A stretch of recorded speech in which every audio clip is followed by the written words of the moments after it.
So గురువుగారు, బాణవతి చిల్లంగి అనేది ఈ మధ్యకాలంలో చాలా బాగా వినిపిస్తోంది. ఇన్‌స్టాగ్రామ్‌లో కానివ్వండి, ఎక్కడైనా సరే సోషల్ మీడియాలో బాగా వినిపిస్తోంది. అసలు బాణవతి చిల్లంగి అనేది ఏంటి? దానికి పరిష్కారం ఏంటి? ఓం నమ శివాయ. బాణావతి చిల్లంగి అనేది కొన్ని యుగాల నుంచి వస్తున్న ఒక ప్రాబ్లం. అది ఎలా ఉంటుందిరా అంటే, బాణావతి అనే దానికి ఒక స్త్రీ నుంచి వచ్చే ఒక ప్రభావం. ఒక స్త్రీ తలుసుకుంటే ఏదైనా చేయగలదు. అందులోనే మోహిని, ఆత్మబంధన, కట్టుబంధన అనే ఒక 3 బంధాలతో కూడుకొని ఉంటుంది బాణావతి. ఆ బాణావతి అనేది ఆత్మరూపంలో దొరుకుతుంది. ఇది దెయ్యము కాదు, భూతము కాదు, పిశాచి కాదు. దెయ్యాలు వేరు, భూతాలు వేరు, పిశాచులు వేరు. బాణావతి అనేది ఈ 3 బంధాలతోనే కట్టుబడి ఉంటుంది. ఆత్మ తీరకోకుండా, తన కోరికలు తీర్చుకోకుండా ఉండేదాన్నే ఆత్మ అంటారు. ఆ ఆత్మ రూపంలో తిరిగేదే బాణావతి. ఈ బాణావతి వల్ల కొంతమందికి వయసులో ఉన్న అమ్మాయిలు కావచ్చు, అబ్బాయిలు కావచ్చు, వాళ్ళని ఒక్కొక్కసారి సంభవించేస్తాయి. వాటికి సంభవించినప్పుడు ఆ రూపంలో కావాల్సింది ఒకటి వాళ్ళ దగ్గర నడుస్తూ ఉంటుంది. అది ఎలా ఉంటుంది అంటే, వాడు బాడీలో ఇన్ఫెక్ట్ చూపిస్తుంటుంది. నెగిటివ్ ఎనర్జీని నింపి తన మాట తీరుని, తన నడవడికిని, తన ఇంట్లో వాళ్ళని మాట్లాడే తీరుని మార్చేస్తుంది. ముఖ లక్షణాలను మార్చేస్తుంది. మనం ఎక్కడికైనా పోయి వచ్చినా కూడా మనతో పలకరించే తక్కువ, మౌనంగా కూర్చోవడం కొంతమంది అయితే ఏదన్నా మాట పెద్దవాళ్ళు చెప్తే దాన్ని రియాక్షన్గా తీసుకోవడము, కోప్పడము, ఇలాంటివన్నీ కొన్ని జరుగుతుంటాయి. మనిషి కంటి చూపు ఒకే దుక్కును కూర్చొని చూస్తూ ఉంటాడు. మనం ఒక 10 సార్లు పిలిచినా పలకడు, ఏదైనా పని చెప్పినా పని చేయడు. దీంట్లో కొన్ని లక్షణాలు ఉంటాయి. అన్నిటిని బాణావతిగా గుర్తించలేం. దాంట్లోనే చెల్లంగి ఉంటుంది. చెల్లంగి అనేది అదొక ప్రక్రియ, అదొక రూపంతో కూడుకున్నది. అర్థందా?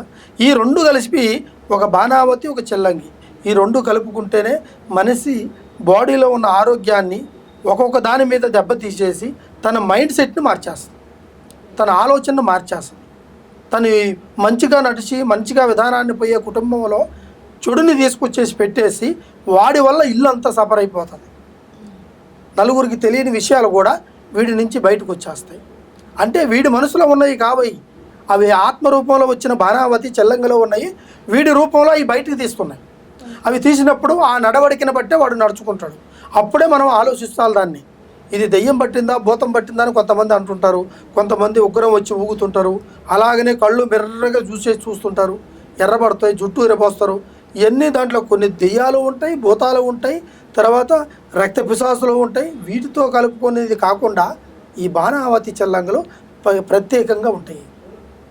వాటి బాణవతి చిల్లంగి అనేది దెయ్యం కాదు, ఆత్మ. ఆత్మ ఆత్మ ఆత్మ కోరికలు తీరకోకుండా కొన్నిటి ఉంటాయి. స్త్రీ రూపంలో ఉండేదే బాణావతి, చెల్లంగి, బాణావతి. ఈ 2 ఆ రూపంలోనే తిరుగుతుంటాయి. ఎందుకంటే ఒకటి చిన్నది, ఒకటి పెద్దది. ఈ 2 ఉంటాయి. మనిషి విధానాన్ని క్షణం మారుస్తుంటుంది అన్నమాట. అవి మార్చినప్పుడు తన మైండ్ సెట్, తన ఆలోచన కరెక్ట్గా కంట్రోల్లో ఉండదు. తను ఏం మాట్లాడుతాడో తనకే తెలియదు. మనం అనుకుంటాం వీడికి ఏమైనా పిచ్చా, మెంటల్ వేసిందా అని అనుకుంటాం. అలా కాదు, వాడిలో జరుగుతున్నది. అది నిమిషం జరుగుతుంది. మళ్ళీ తర్వాత వెంటనే మళ్ళీ మంచి రూపంలోకి దాల్చేసి మళ్ళీ మంచిగా మాట్లాడుతుంది. అది ఏ క్షణంలో తిప్పుతో తెలియదు. అటువంటి ప్రభావం ఉన్న వాళ్ళు చాలామంది ఉన్నారు ప్రపంచంలో. వీళ్ళందరికీ మనం మెంటలా, లేకుంటే వీళ్ళకి ఆరోగ్యం బాగాలేదా, గ్రహస్థితుల నుంచా, లేకుంటే వీళ్ళకి ప్రత్యేకంగా మతిస్థిమితం పోయిందా అని అనుకుంటాం మనం. కానీ అలా కాదు, వాళ్ళకి జరిగినాయే ఈ బాణావతి చెల్లంగి. ఇటువంటి వాళ్ళకి పరిష్కార సంకల్పాలు చాలా ఉన్నాయి. వీటికి సంబంధించిన అడవిలో దొరుకుతాయి కొన్ని మూలికలు దొరుకుతాయి.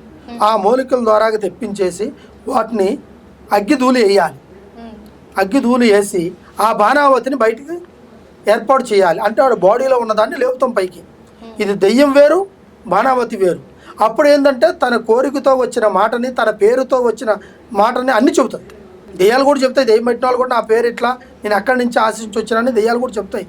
కానీ ఈ ఆత్మ ఎలా చెబుతుందా అంటే, తీరని కోరిక గురించి చెప్తుంది.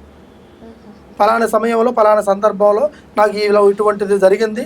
ఆ సమయంలోనే నాకు అకస్మాత్తుగా కోరిక తీరకముందే నా జీవితం ఇదైపోయింది. కాబట్టి దాని నుంచే నేను మీ దగ్గర ఆ ఒక్క సంతోషాన్ని కోరుకోబోతున్నాను అన్నట్టుగా ఆ బాణావతి తన నోరు తెరిచి చెప్పేలాగా ఆ ధూపం వేసి దాన్ని లేపాలి.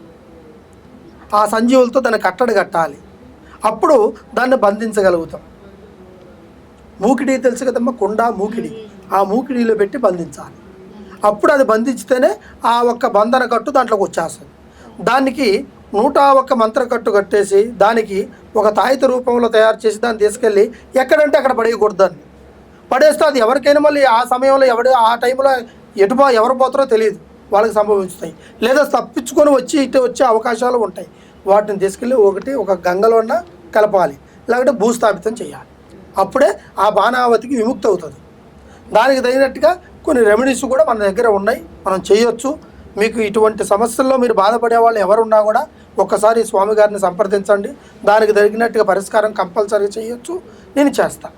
సర్వే జనా సుఖినో భవంతు. లైక్ చేయండి, షేర్ చేయండి, సబ్స్క్రైబ్ చేయండి. మరిన్ని వీడియోల కోసం బెల్ సింబల్ పై క్లిక్ చేయండి.